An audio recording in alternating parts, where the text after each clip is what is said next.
la commission ronge toutes les affaires et les détruira toutes. Je comprends que celui qui veut vendre envoie ici et là des rabatteurs.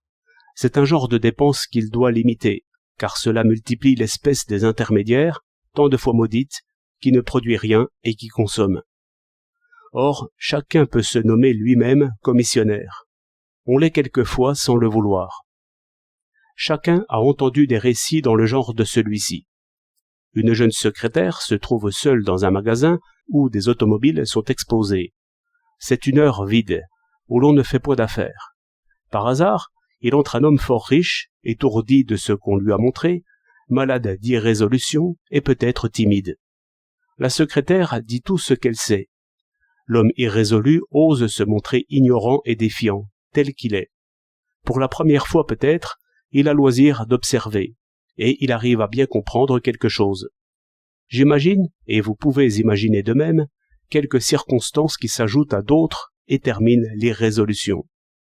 Une grande voiture est choisie.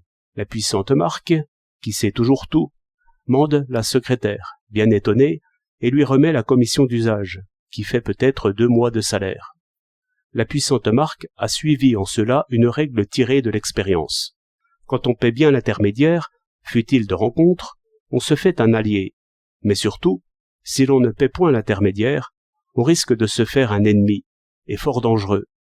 Dans ces rivalités d'industrie, tout est à peu près égal. Il est difficile de fixer l'acheteur. En revanche, il est facile de le détourner.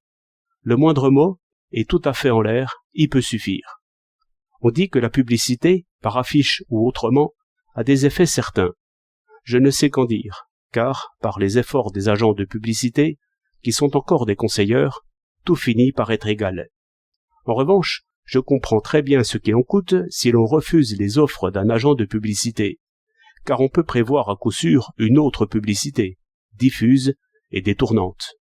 Le moins que puisse dire un courtier mécontent est que telle maison voit le fond de sa caisse.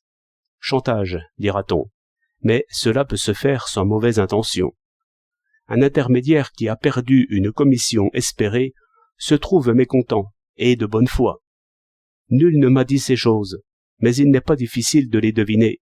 Je vois qu'on accroche en belle place et à grands frais de brillants panneaux qui célèbrent une maison d'ailleurs bien connue. Est-ce que le chef de cette maison a reconnu l'emplacement, mesuré les frais et les profits? Nullement. C'est un agent de publicité qui a eu cette idée, et qui l'a proposée. Et comme la décision appartient à quelque employé supérieur qui a charge des affiches et des panneaux, je parie que la commission se glisse encore par là. Entendez que celui qui accepte l'offre reçoit aussi une commission de celui qui l'a fait. Ainsi se font les affaires, et il n'y a point de mystère là-dedans. Voici un ingénieur, qui a charge d'acheter des choses de cuivre et de fer au meilleur prix. Il achètera selon la commission qu'on lui offre. Ces choses sont niées, pourtant elles sont. Le plus scrupuleux y viendra. Il y viendra parce que c'est l'usage, et d'autant plus aisément que les grandes affaires n'ont guère de chef qui sache tout, mais ressemblent plutôt à des administrations où chacun cherche son propre avantage. Et cela explique assez de folles dépenses, qui souvent ruinent l'affaire, et toutefois enrichissent les participants.